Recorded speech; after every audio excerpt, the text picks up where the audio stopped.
Good morning, good afternoon, good evening, whatever time you're listening to this. We are just grateful to be here. Welcome to another episode of Big Bear Theory. I'm here with Tanner Ahoy. My name is Parker Wyatt. And we are starting a new series that we'll talk about in just a second. But wanted to give everybody some updates. One, if you haven't not noticed, we have a new logo. So we got rid of our original logo. We have a new one. So if you like it, feel free to let us know. Give us some likes, give us some shares, give us some follows. We're recording episode 4 now. 3 are already published. We're on episode 4. Heard a lot of great reviews. And I think, Tanner, if you remember, I don't remember which, it was either episode 2 or 3, but our goal was 1 listener, just 1 random. We did it. First episode, man, I think we're at 37 downloads, 35 downloads. So we did great. So we've already hit our first milestone. Definitely gives us something to look forward to. And as I was looking at how to boost a podcast and things like that, there was an article that I was reading, and the one thing that it said, and I thought it was very, very funny, was they said it'll take approximately 5 to 6 months to get your podcast to where you want to get it to, which I thought was funny because we're talking about trying new things and how that 6-month marker is pretty much the thing. And so they said 5 to 6 months, and I was like, all right, I'm not just BSing, guys. Like, You're it's not crazy. There. Yeah. It exists. You're not crazy. I'm not crazy. My mother had me tested, which is funny because it's a Big Bang Theory, and then we have the Big Bear Theory, and okay, you had to be there. Have you actually watched Big Bang Theory, Tanner? I've seen episodes here and there. It's great. You know, it's funny. It's for my old geezer self. I feel like, I think like shows like that, like I think the target audience is just like a little bit above us, maybe. Yeah. No, I mean, I don't think everyone I ask if they watch, they don't watch. Anybody who loves that show, we mean no offense by what we say. Yeah. Like if anybody's listening to it being like, dude, show. Big Bang Theory is my favorite show. Like, I mean no disrespect by it. Okay, because you don't have to worry about it because I love the show. So if anyone loves the show, you know, you're just on my side. I'm more of an Office guy myself. You know? Office is good though. Mm-hmm. So, but I guess we could have called it the podcast. No, I don't think it. Yeah, I don't know. It doesn't quite ring off the tongue as much, you know. That's fair. All right. Anyways, good little segue there. And so the new series, let's call it a series within a series. We're actually going to have a couple of them come out so that we have routine information because, of course, we're there to kind of help get perspective on ways to be more successful. But we do, part of Barefoot, that is the brand, is to help people be more successful, help people grow. The other part is the lifeguarding aspect, right? We do run a lifeguard company. And so one of the mini series that we are going to run is true life-saving stories throughout all of the US, maybe the world. And so Tanner found some, I found some, and we'll probably just kind of add this in the mix and just kind of hear other people's stories and what they went through and provide a little comment and kind of go from there. Some are good, some are super sincere, some are just crazy. Like mine is pretty wild. I wouldn't say extremely wild, but it's pretty funny how it all went about. And our goal is to give like a mix. Sometimes we're just doing when you're lifeguarding, sometimes your stories are very straightforward. Sometimes it is crazy and chaotic, and sometimes it's extremely intense. 911's called everything. So the goal is really to kind of show you what you could experience and all of the fun and crazy things, to share other people's stories and just get an overall feel for truly what lifeguarding is. Now, obviously, most of lifeguarding is just, focused on the job. you're not saving someone daily or even monthly. When these things happen, they just randomly happen. But when they do happen, they are pretty great, either for being extremely crazy or extremely heartfelt. Right. And you kind of mentioned it. I'm glad you mentioned it like that. It's like we kind of have a good variety of stories today. And that's kind of like how I envisioned it going forward, is like having all these different, like some are by a pool, but some are just CPR, stories, because it kind of shows you the randomness of it. And you can never like predict, when this stuff's gonna go wrong or gonna go down. So yeah, I think that we got a good segment going forward. Good. Yeah, I'm really looking forward to that. I think it's going to be good. So, without further ado, we'll do our first story. I will say this one's a little long, so I do apologize. But I think it's pretty funny. So, this is about a lifeguard instructor and everything that went wrong, essentially. The guy's name, I just found it on Quora. I think that's how you say it. But I'll give credit to this guy. His name is Ranjetta Pubathi. If I said your name wrong, Ranjetta, if you're listening, I apologize. That should be our new podcast goal, is to get him to listen to this. Yes. There we go. Ranjetta, if you're out there, this one's for you, my guy. Gotta listen. Yeah. Okay. So starts out, I did save a few individuals as well as apparel and jewelry. When I was lifeguard on duty in the pool and doing triathlons, but he made the craziest save in a life-saving class, so in a lifeguard course. So I volunteered as a life-saving instructor for a year at my university. I had a total of 8 bronze medallion students in my class one semester. 2 of them, big-sized men, did not know how to swim, which is unfortunate because it's a lifeguarding course. Yeah, you probably need to be able to do that, I would guess. A little bit, Yeah, I mean, we've had people that probably couldn't swim, but it is helpful. One of them was known to be nervous around big water bodies. Personally, I thought this was a terribly unsafe and silly move, but the university's association insisted on, since one student managed to pull through previously. But the university association insisted on it since one student managed to pull through previously. Good. Sorry, guys. I'm learning how to read for the first time. Reading is hard. I had a tough time balancing the lesson between the 8 students, as I broke my class into 2 separate sessions, one involving actual life-saving lessons for the 6 competent swimmers and a basic swimming lesson for the 2 incompetent ones. I taught the whole class together only when the lessons involved land or training or water entry methods. The 2 non-swimmers eventually learned to float and move around the pool, but they were nowhere near the competence required for the actual bronze medallion exams. I couldn't continue. Real quick, do you know what that is? I have no idea. Never heard of this. I probably should have researched that a little bit more. We'll get an answer. Honestly, I don't know if this is US. Yeah, the way that I read it, it kind of made it sound like it was like it's just like, essentially like a belt, but for like lifeguarding, I guess. Maybe, or it could still be US. It's just I know most of the main programs, and none of these are the programs. So it's either like a company that runs their own program, or maybe it's somewhere out of the US or something like that, like Europe or something like that. Who knows? But yeah, I've never heard of bronze medallion. Maybe we can look that up a little bit later, or even while reading the story, maybe we can see if we can find something on it. While you're reading, I'm gonna look it up a little bit. Beautiful. Let's see. So they learn to float, just nowhere near the competency of the bronze medallion exams. I continue teaching them anyway, since they displayed deep interest in learning how to swim. I do love that, and I do want to take a note on that. So I'll get back to that. One day, I managed to persuade the 2 students into performing water entry techniques with the rest of the class at the deep end of the pool. I was in the water with them with kickboards in hands, just in case they needed some help moving around the water. The class was quite successful. I decided to call it a day and told everyone to get out of the water.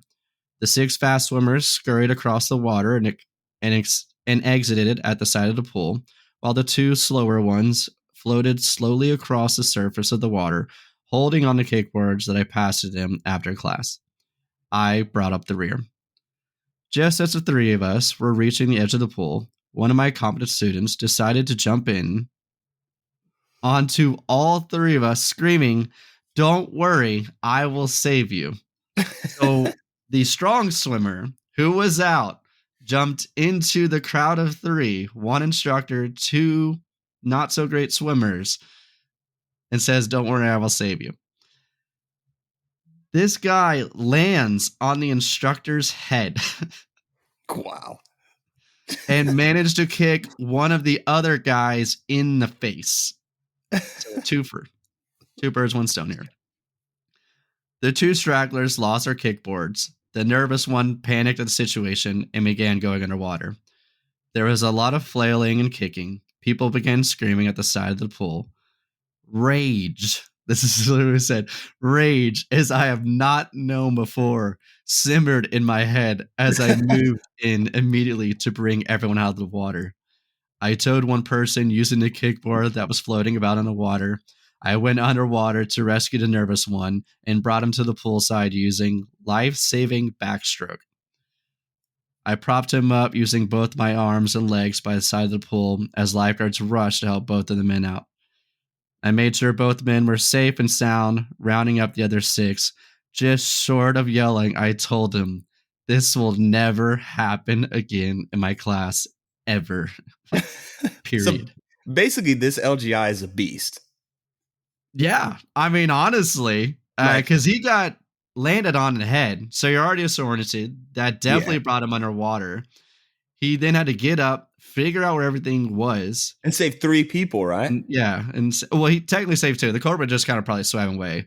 But notice that, both had lost their kickboard, brought one to the edge, went down, go fetch the other, did some, what I can only assume is like he probably like put him on his chest and then like carried him and then like kind of towed away. Right. But yeah, no, absolutely insane. Just like immediate chaos. Immediate. Like, I will save all of you. Don't worry. And it just jumps in and immediately makes it so much worse. And that's the Die Hard. That's good. Yeah. So it ends up, there's one last little bit left. It goes, the culprit was quite apologetic after the incident. Go figure. Yeah. 6 out of 8 students eventually dropped out of the lessons as the exams day approached. Wow. Including both the slow swimmers and the culprit on that fateful day. 2 females continue with the exam and are lifeguards today. Holy cow. What a class. I mean, this is a lot. There's a lot to unpack there. It's a lot to unpack because, I mean, this is instructor. So now we're hitting home on my side, right? Because I love teaching. Yeah. I found out what a bronze medallion is. Okay. You want to know? Yeah, let's go on this because this may help us with the conversation. So essentially, as I'm understanding it, it's essentially just a lifeguard certification. And there are tiers for it.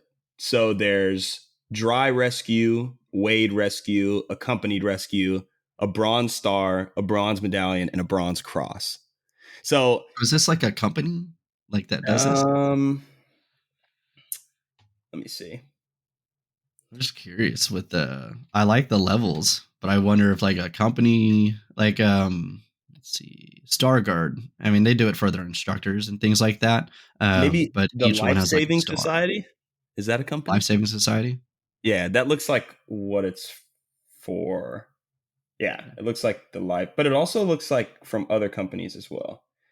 But anyway, it's like if the tier list that I saw, if bronze medallion is second highest, and these guys, what was it, 6 of the 8?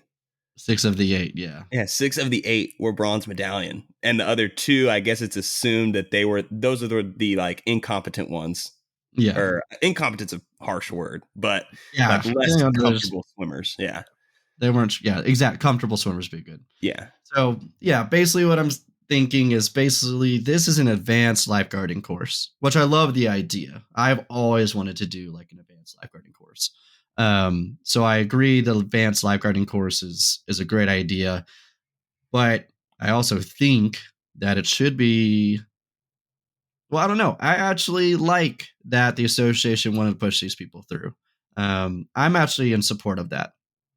And I mention all the times when I'm teaching instructor courses, and teaching these instructors that I rather have someone that's struggling but continuing the fight, Mm-hmm. whether it's the swim, the tread, the brick. Like if they're struggling and they're not like 100% just crushing it, but they're fighting all the way till the end, those are really the people that I want. Because I know in that situation, if they're kind of struggling a little bit to, you know, keep themselves afloat, but they're keeping their patron afloat, then I know they're going to continue doing that. Like they're Right. not going to give up until there's nothing else to do. Like it's 100% fight, and I love that mentality.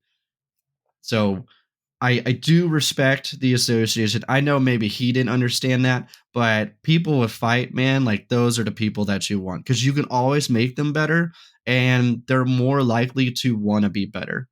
I Right. mean, imagine if you were not comfortable swimming, right?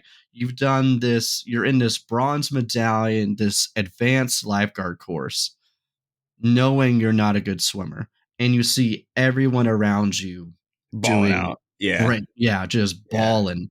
And they're sticking with the class. Like they're willing to do like swim lessons to continue on with this class. Like that's hard, and Yeah, I that's thought that was interesting in the story too. Was like he said that they broke it off into two, and it was like I don't know. That's really interesting because it's like he knew his class prior to starting it, and he knew that he probably had to do that, and he executed it. So, and it didn't it's in very this smart. particular story. It didn't work out the greatest, but that's still that shows that he was a beast. He's a good LGR. And I want to give full credit to this instructor, Ranjetta. I feel like I'm saying it different every single time, but massive kudos to, um, you state your, hey, I think this is a little bit unsafe, which is good. If you're uncomfortable in a situation, that's what you should do. Mm-hmm. But he didn't fight it after that. Association wanted him to go on, so he went on. He created a game plan to separate how he's going to do this to make sure everyone passed in the end. And granted, they didn't, but that was the plan. And I think it was a well executed plan. Right. And it is tough. It sounds like he was the only instructor. So he had no co instructor. He really had to figure out how to do this, which to me is he taught a skill to the comfortable swimmers, got them drilling, and then went to the uncomfortable swimmers, started helping them swim, Mm-hmm. basically had them drilling, and was basically going back and forth. So the way that he separated himself, major kudos. And it worked because they were able to float and move in the water. Right. Were they Michael Phelps? Doesn't sound like it, but they were able to go. I want to know the guy that jumps in. What his yeah Why? what yeah like what was the idea there? I don't know, man. Like I could see like throwing a tube out and be like, "Here you go, man." Like I don't know if he wants to Yeah. be kind of dickish and like, haha, you need life saving in a life saving course or whatever. I don't know. I just don't know why you would jump directly on the group. That's what gets me. Like, It sounds like he was just like, I'm here, I'm here to save the yeah, day. what Like, I guarantee it was probably like the best. Like it was the hot shot. yeah. I don't know. Or someone just trying to be funny. And I always say every time you try to be funny, you usually fail. But little life advice, you just gotta be funny naturally. Yep. There's a reason why there's stand-up comedians that get paid because they try to be funny and the successful ones are successful. But usually trying to be funny never works. You're just Yeah, kind of that's a like funny class person. clown, like main Yeah. character type energy. Exactly. Like it takes a lot, I think, to really try and be funny. I think Yeah. I really do think it's a skill because I can do it. I've tried to be funny. I've tried to Hey, people that come on, tell you're the fine. lavish stories. It'll never be me. I'm not, as everyone can tell so far, not a very good storyteller. So the awareness of everything, gets smacked in the head, figures out what's going on, brings one to safety, goes underwater, brings the other one to safety. I love how he does all this first, like he's really taken his emotions out of the situation Mhm. and focused on what needs to happen, which is life saving. And this is pretty hard to do. When you're in a life saving situation, emotions are peak. And to be able to detach from that is a skill that this guy has probably saved a life before. From the way he's communicating, the way he's talking, the way he did this, he's definitely done a couple saves before. Maybe Right. nothing extreme, but enough to kind of understand what that feels like and how to conquer that. Or was trained really, really, really well and just instinct took in. This is why I always say, like, you have to train like you save. You have to be hard. You got to be thorough. You got to do it over and over and over again. Because if this was his first save, this is textbook. It's pretty much as textbook as you could probably get. Yeah. Maybe I would have saved the underwater person first just to get him air, avoid the drowning process. But I don't think he went like the worst way about it. He saved one, pushed him to the wall. Maybe they were just closest, so it's like a little push, and then there you are to the wall. Hindsight always has like different ways. I'm sure he probably would have done it a little bit differently, Right. or maybe would have done it the same way. But you can tell like the training's there. Like he's done his training for sure, and he has executed that very, very well.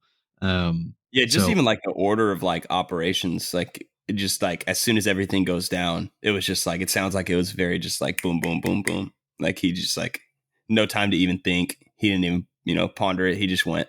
He just do acted. it.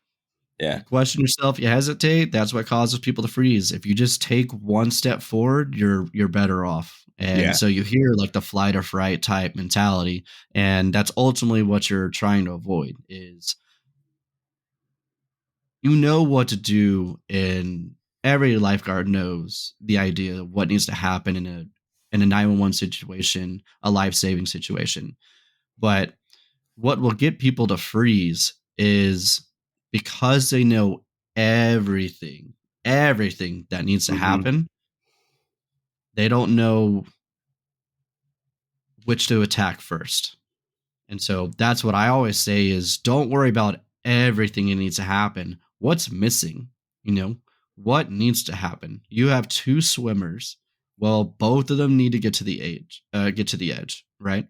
So, and the easiest way to mentalize that is okay, well, let's try one to the edge first. So that's what he did. He brought the one close to the edge, got him to the edge. Now that guy is safe. I don't have to worry about them. Now I can focus on the other guy, and then I'll go and save him. So a lot of times what prevents the first step is they're trying to take six steps in all the different directions at the same time. right.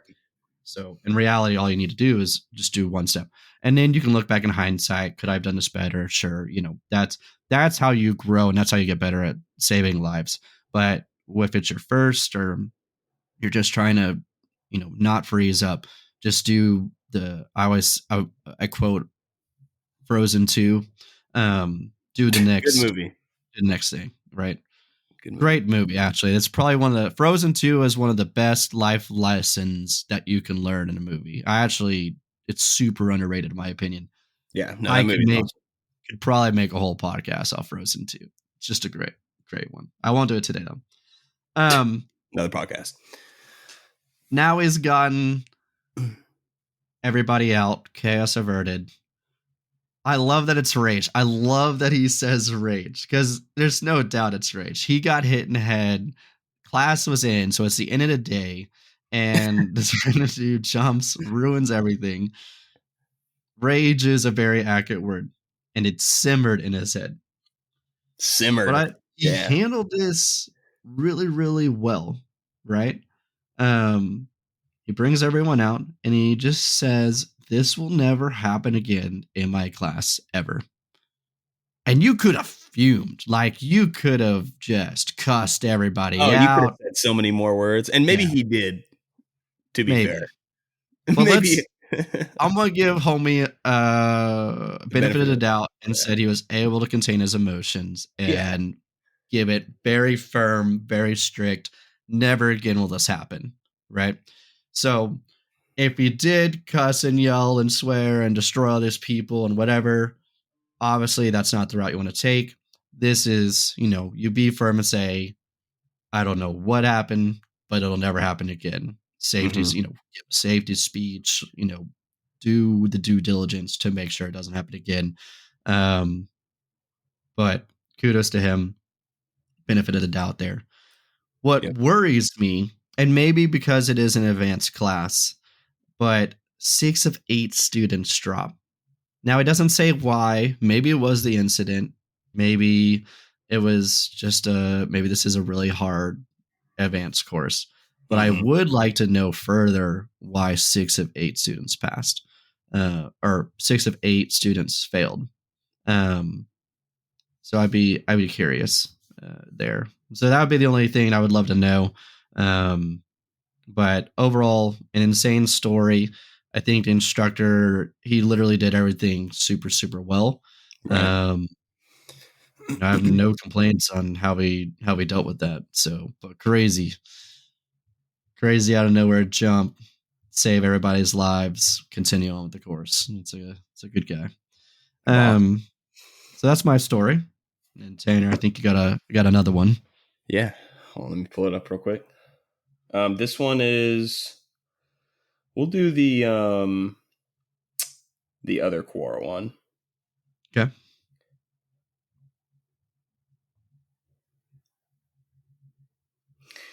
All right. So basically from the same website.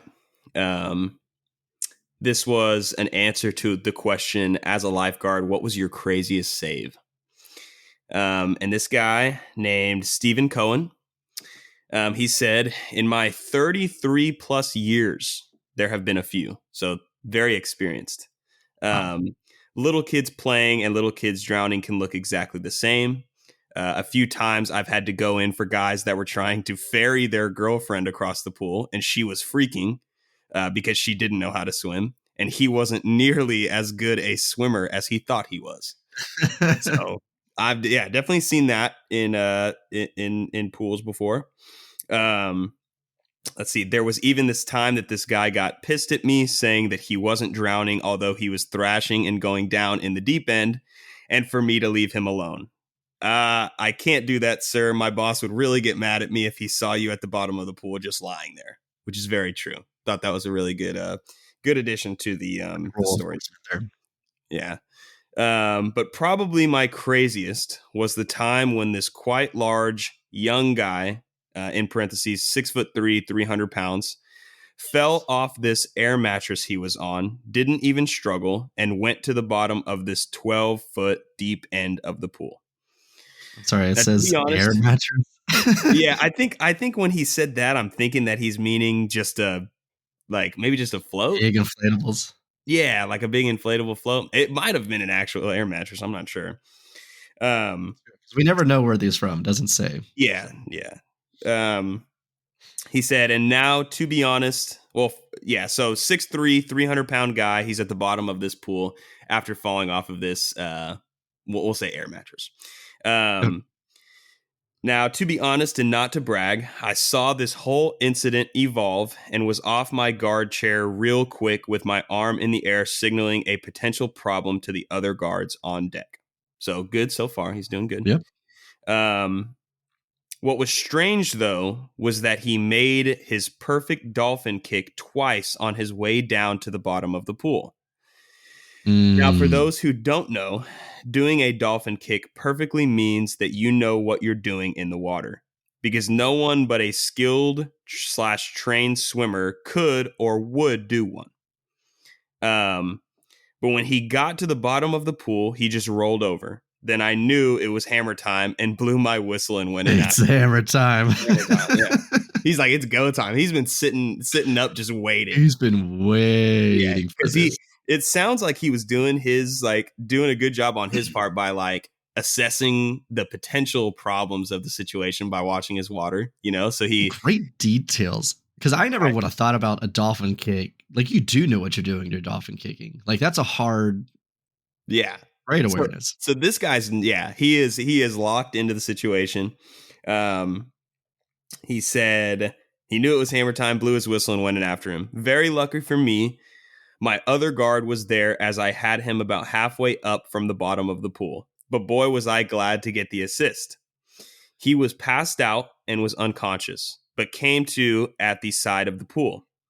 O2 was put on him and first aid done, and the paramedics came because his responses just weren't right. He came in the next day to thank me, and he put in parentheses, which is unusual. Yeah.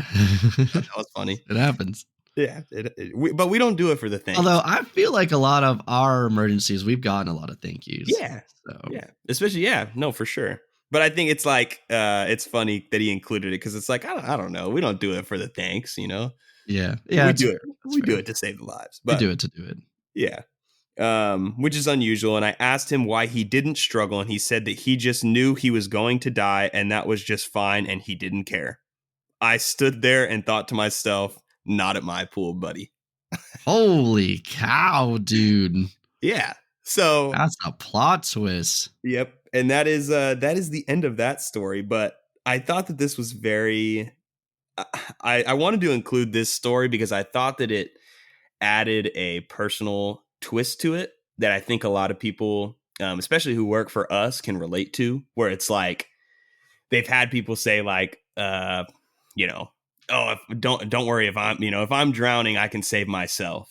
And it's like, at that point, you're not like, you're putting us liable. You're putting like the facility liable. Like, we're not going to just take your word for it by saying that you're okay. Like I always tell like the guards to err on the side of caution. Like if you jump in and you save somebody who didn't need to be saved, that is so much better. Like way better. Oh, it's so much better than not jumping in because you thought somebody was cool and they end up drowning. Yeah. So, because it's like, I always say it's what if, and I always use Michael Phelps. He's the most obvious, most renowned swimmer. Yeah. So obviously he comes up to you, says, don't worry about me. I'm Michael Phelps. Obviously you would be tempted to be like, yeah, you're right. That's Michael Phelps. Right. But it takes like one weird gulp of water. It takes an internal thing going on, like a stroke, heart attack. Takes any of these things can happen. And there's people having heart attacks at very young ages. And that's interesting you say that because it could completely have nothing to do with your skill as a swimmer. Yeah. Like it can be something completely underlying that they don't even know about. Maybe they have a heart condition that they don't even know about. And something happens in the water. And maybe if Michael Phelps actually came to your pool and was like, hey, look at how many gold medals I've won swimming. Maybe you give him a little bit like leeway, like maybe like a little bit here and there. But at the end of the day, the signs are still the same, Yep. So yeah. But I thought that was a very interesting story. I thought it was very funnily read or funnily written. And again, that guy was Stephen Cohen, and 33 years. I don't know if he's saying that he's 33 years old or if he's been doing, I took it as he's been doing lifeguarding for 33 years.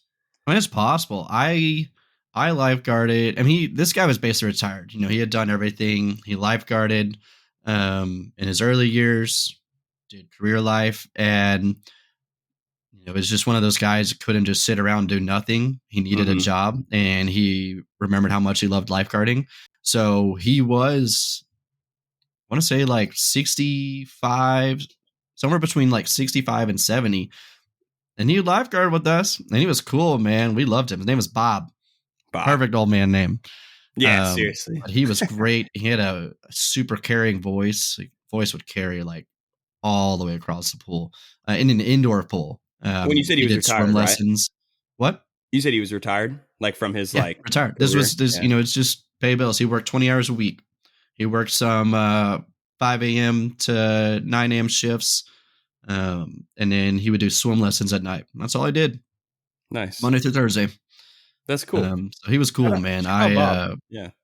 He actually aspired. I honestly, because I feel like I'll be the same, right? I can't be retired and not do anything. I got to do Yeah. something. I'll take like a 6 months, a year off, maybe, um, probably for sure.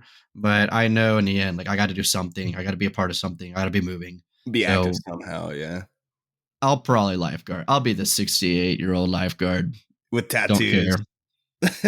I probably won't do swim lessons, but I'll Threatening definitely to put your lifeguard. managers in headlocks. Yeah, exactly.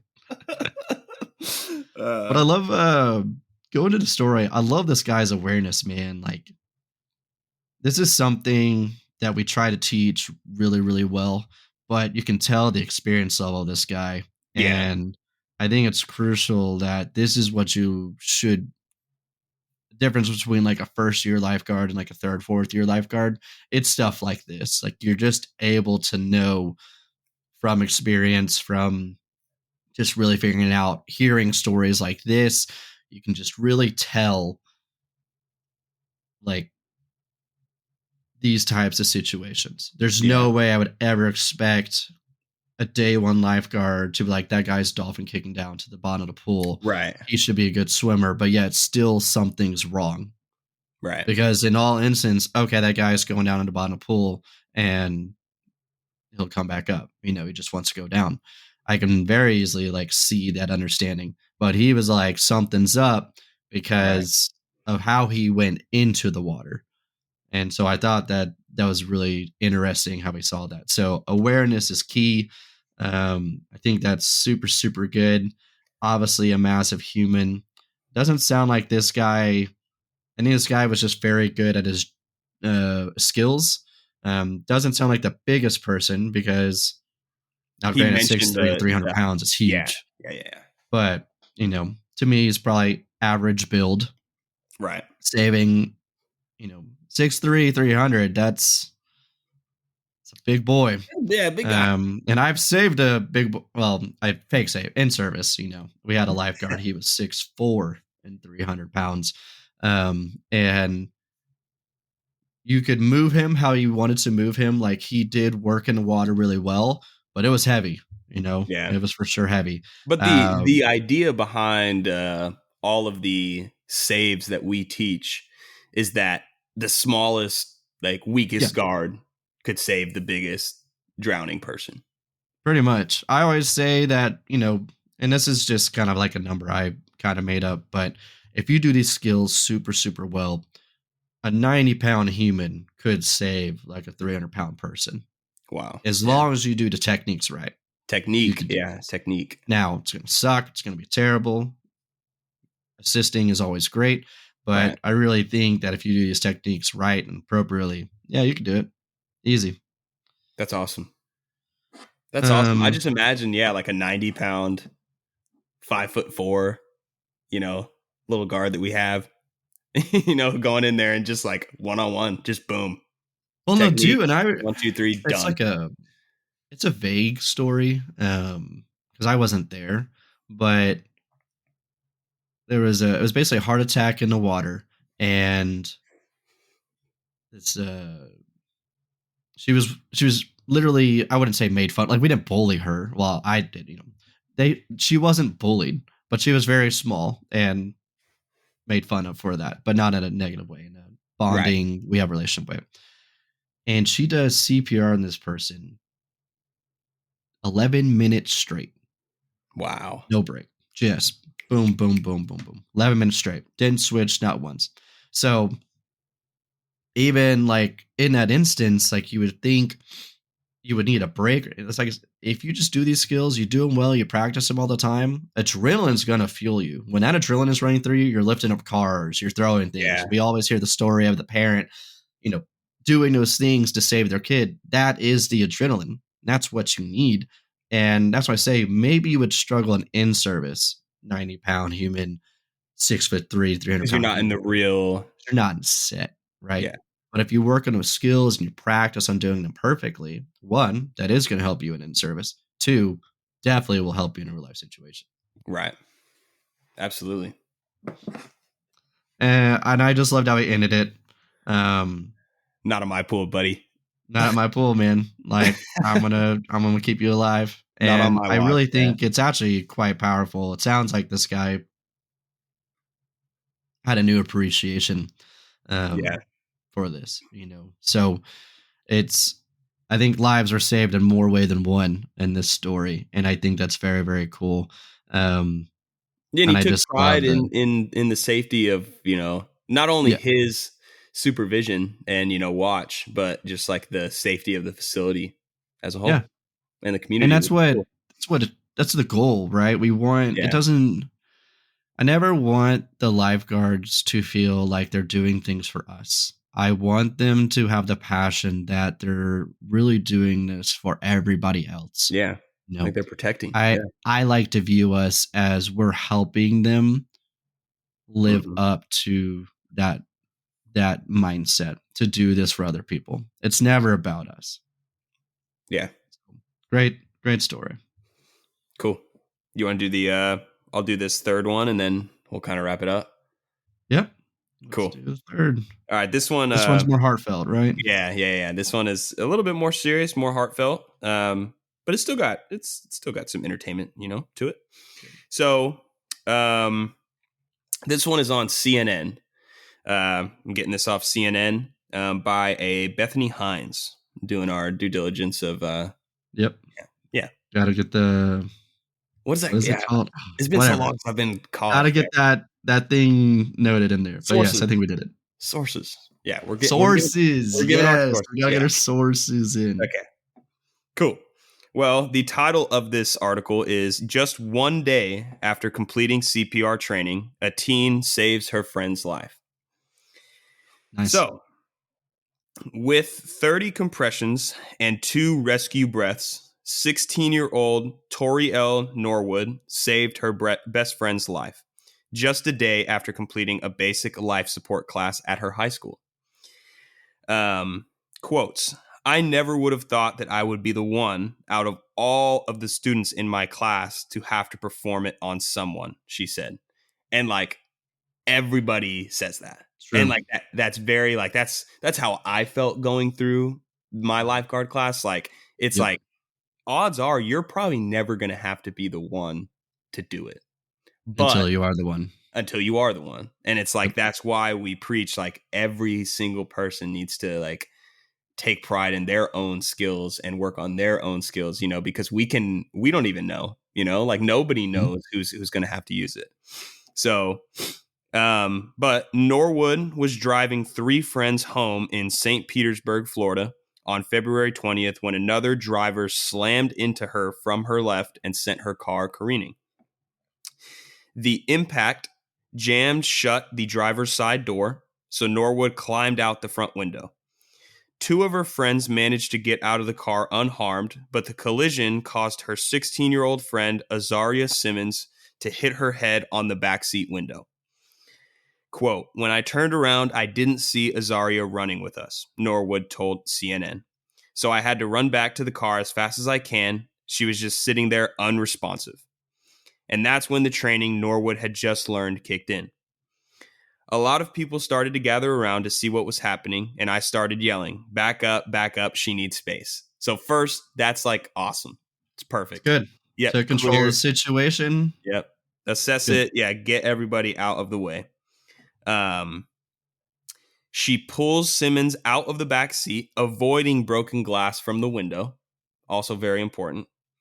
That's when I checked her pulse on her neck. I put my head against her chest, and I didn't really hear nothing. So that's when I just started doing CPR on her. After the 30 compressions and 2 rescue breaths, Simmons regained consciousness. Wow. Paramedics quickly arrived and rushed her to the hospital, where she received stitches for a gash in her forehead. I don't remember the hit or anything about the accident, but when I woke up, I was in the hospital. I was in shock, and I was trying to figure out how I got there, Simmons said. Norwood, a junior at St. Petersburg Lakewood High School, participates in the school's athletic lifestyle management academy. Jeez, I cannot talk right now. All right, happens. The program prepares students for various careers in health science. We do vital signs, and they learn how to take blood pressure and check pulse. We have just about 100 students in our academy. Erica Miller, Norwood's instructor, told CNN. When Miller learned that Norwood resuscitated a friend, she was at a loss of words and so proud. She said, I was just absolutely astounded. I have former students come back once they're in nursing school or have gone on to pursue careers at EMTs and say, oh my gosh, this is what it was like. But not while they were still a student of mine, or definitely not within 24 hours of the course. This is what every teacher dreams of, that somebody listens, pays attention, and learns something. Last little bit right here. Norwood and Simmons share a long friendship. We've been friends since 7th grade, Simmons shared, and since then, it's just been us. Thanks to Norwood's quick thinking, Simmons is recovering well. She also isn't surprised by her friend's actions. She will always help in any way she can to help anybody, Simmons said.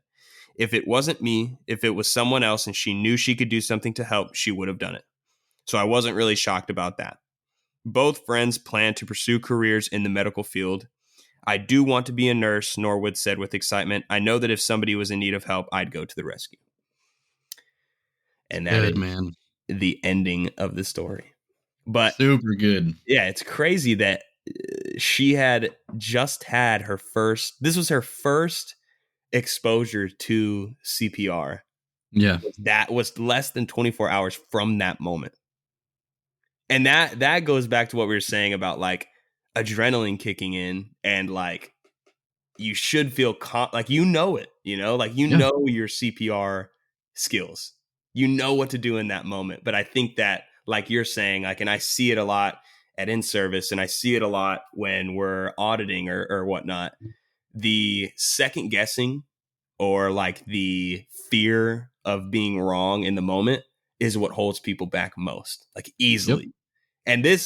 And in a situation like this, you don't even get a moment to fear being wrong, because you're immediately kicked into high gear. You're immediately kicked into it, and it's just like, you just got to go do it.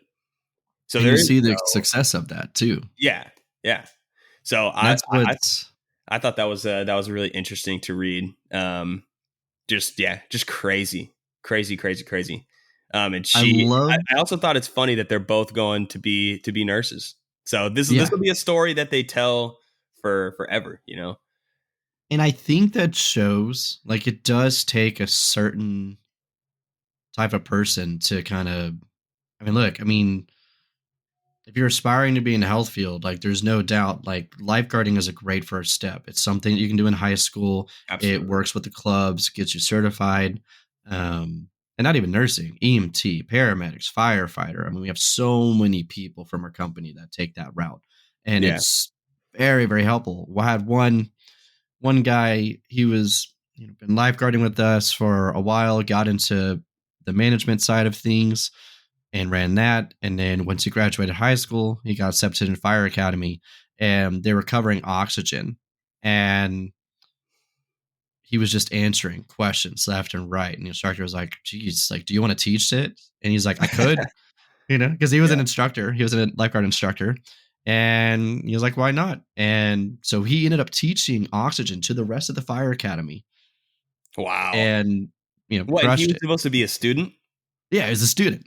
Wow. And then instructor just brought him down and said, you seem like you know what you're doing. Let's see what you got. Yeah. And he taught it, perfectly. Awesome. There was some like minor things that they covered. Right. Like they do like one person BVM. We do two, right? Mm-hmm. And so what is one person BVM? Is that just you have one hand on the mask? Yeah, you basically like one hand to like seal and then one to squeeze. Okay. And there's like a certain way you do that. I don't know what the way is, but so he said there was like some stuff that he didn't, and the instructors kind of filled in for that moment. But he said, I pretty much taught it all in like an hour, which it only takes about an hour or two to really teach oxygen. But yeah, crushed it. So nice. And he's a firefighter. He's, he's a great guard, great manager, great area manager. He's a great firefighter. I hear all his stories. He does great things. And like I said, it just goes back to that mentality that if you have the right mentality to want to be good and want to be prepared to save someone's life, you're going to take in that information a lot more and a lot better. I mean, 24 hours to remember to check vitals. I don't think Mhm. anyone really would remember that after 24 hours in a course. I mean, that again is just a mentality Yeah. to know I need to check vitals and make sure I know what's wrong before I start providing care. Well, and she The mentioned that she put her head down on her chest, which is Yeah, another small detail that I think that a lot of people would forget. Because you see it yeah, in movies, it's just like, oh, you just put the 2 fingers on your neck and just like or even the wrist, right? Like they'll do the yeah, wrist, you yeah, know. yeah. So yeah, I like that. Um, creating space, getting people Mhm. away. That too, yeah, that That's was like really good. yeah. What else? There was like one other thing.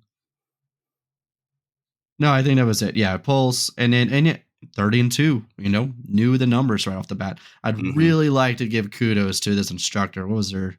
Um, Um, Norwood, um, Erica Miller, Norwood's instructor. Erica Miller, you did a great training for someone to retain this high level within 24 hours and saved a friend's life. kudos. I'm sure you already like massive kudos to yourself, but I just want to give my kudos on that as well because that's insane for this person, 16 years old, to remember all of these incredible details, take control of the situation Right. without panic, and just do what needed to be done. Like absolutely amazing. Cannot give kudos enough to that. That's beautiful, and it works out. So I know I said like, nursing and all this, like you have the mindset. And so what if I'm not a nursing? What if I want to do business? What if I want to do, environmental science? What if I want to become a doctor?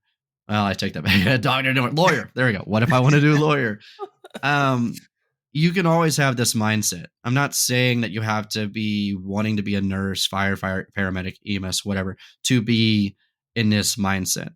The mindset is I want to be able to help people, which so many people say when we talk to them, why do you want to become a lifeguard? Why this instead of fast food, McDonald's. retail, Yeah. whatever? It's because they want to help people. And so use the base foundation that you want to help people and know that the only way you can 100% be ready to help people is to train and really learn and understand what your purpose is within a life-saving situation. And Mhm. once you practice that, once you prepare, do all these mock scenarios, once you really get it, read your book like 3,000 times, um, this is what helps you get there. And then you can add certain levels, you can add more stress to your mock scenario.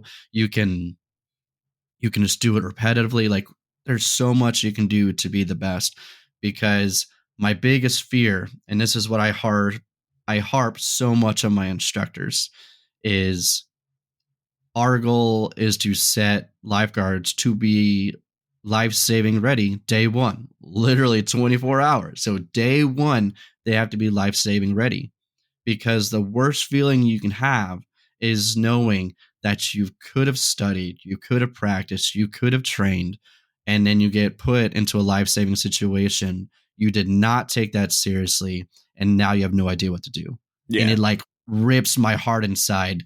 And that's why I push the instructors as hard as I push them. That's why our instructors are pushing the guards as much. That's why at the end of the day, if it's not quite there, we may not pass you that day because the worst feeling that we could give is for you to be false prepared and then have that situation happen to you. It would tear me apart. It would eat me. And Right. so uh, we we go hard. But what we do to compensate other places, if you failed a lifeguard course, you pay again. It's like 225 bucks on average to take a lifeguard course. With us, if you failed, one, we take ownership in that, and we do everything that we do to figure out where we got to that point. And like, there are conversations on the back end with other instructors and myself to figure out how we can help them better in the future. So whether that's a swim workout plan, focusing on certain needs, like, we could really do go above and beyond to make sure this one person has everything they need to be successful. Right. So we do that, but we send you to another lifeguard course absolutely free. So no having to pay again. We had one person, they attended 5 or 6 lifeguard courses before we gave them a thumbs up and they were good. Most incredible story. Pretty much one of the top 10 barefoot stories we have, and became a phenomenal lifeguard, ended up managing a large facility and crushing it. And not many people can say they would have the Chutzpah. will, Yeah. to go back and fail again and fail again 6 times before passing at all that work we put in. 24-ish hours roughly for a lifeguard course, I think. I mean, 100 Yeah. plus hours to just become a lifeguard. And if we never gave that person a chance, or if we were like, well, you got to pay for the next one, we never would have had that person do great and amazing things. Right. And that's what we always say. It's not, we do run a company. Obviously, money has to flow, right? Bills got to be paid. But there's so much more. Like, we do this for them, the people that have and want to help people and help them be successful. And this is what we push. And I just think it's so great that this is something that we provide that maybe others don't necessarily provide, is that you got the mindset, you're going to give me 100%, that I'm giving you 100% every step of the way. So kudos to Norwood, kudos to Erica. I think it's great. I love this, as I think is a great story to end on. So thank you for finding that one, Tanner. Of course. And yeah, I think we can wrap it up there. You got anything else? I feel like that was no. Let us know if you guys like this, because this is like a newer kind of road that we could go on. And like Parker had said earlier, I mean, this could be like a series within a series. So yeah, let us know if y'all like this stuff, and we'll try and get more out there. And we can also try and dive more into some bigger stories, and kind of go from there. So yeah. Yep. Yeah, if you want us to break anything down, if you have a story that you want to share, you found it online, feel free to send to us. We'll take it. I think what I'm going to do is I'm going to try and create an email for y'all to send, hey, we'd love for y'all to talk about this. If there were certain things that you liked, whatever you want to do, going to create an email so that you can send it into that, suggestions, stories, whatever. So open essentially form for y'all to do that. Provide your 2 cents. And, if you, I think that way you guys, we want to hear you. It's not us speaking. Obviously, we'd love for you. We love when you guys listen to our podcast. It's been never what I thought. We gotten 35 downloads on the first episode. And I cannot thank you all enough on that. That's absolutely incredible. Yeah, I mean, 35, like that, a lot of people are going to see that and be like, oh, that's still low. But like, I want y'all to know, like, all 35 of y'all, I mean, like, this means everything. Like, seriously, it means everything that you, at least, like, even if you just popped it on for 10 15 minutes while you were driving, I mean, it really means everything to us. So thank you guys. Absolutely, big thank you. So we appreciate that. So hopefully this email be another way to kind of help with that. We want to hear you guys did make us love the dream every single time we do this. We want to make sure that we're fulfilling your dreams with that as well. So going on to Barefoot World, we just had we're halfway through our LGI course, our first session, going beautifully, great group of people. our next one for DFW and for Houston is going to be February 17th and 18th. And then continuing on the next weekend, February 24th and 25th. So all applications should be in your email. For some reason you can't find it, feel free to reach out to me. It's totally fine. Or Tanner. Yeah. Or Kevin, if you're down in Houston listening to this, you can reach out to them. We'll get you squared away. But that's the next session. If you're asking why it's on Super Bowl weekend, that's why. Because it's Super Bowl. So that was done intentionally because I love me and my Super Bowl. Although, granted, I don't know who's actually in it. Was it the Detroit Chiefs. lost, right? It's yeah, the Chiefs. Detroit lost. Yeah, damn. Chiefs and the Niners. And a rematch of what, 2 years ago, I think, or 3 years ago? I'm going Chiefs, man. I hate the 49ers. I'm going Chiefs too. I just don't like the 49ers. I mean, and I love Mahomes. I wanted the Ravens, man. I wanted the Ravens. I wanted Lamar Jackson. A lot of people were rooting for the Ravens. I love Lamar. Love me some Lamar. So, but it was Lamar's cool, man. Yeah, he does it quite different than most. I love it. No word on the barefoot tube, but like I said, I know we got the final product. I know we're working into it.